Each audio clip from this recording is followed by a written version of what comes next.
Silvio Berlusconi was Italy's comeback king, a right-wing leader whose rise to power prefigured that of later populists around the world.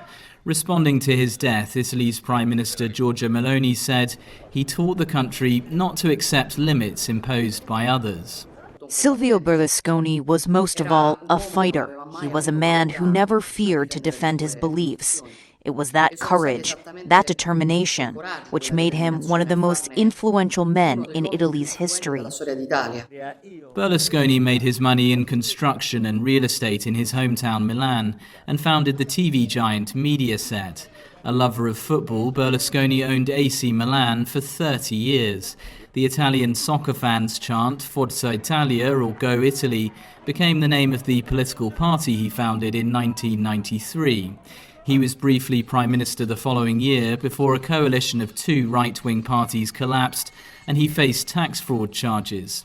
In 2001, he was back in charge and this time hung on for 6 years. Throughout his political career, Berlusconi faced various charges of corruption, false accounting, bribery, and illegal political financing. Although many judgments initially went against him, most were overturned on appeal or expired under the statute of limitations. Perhaps the most infamous were prostitution charges, exposing the so-called bunga bunga parties at his villa.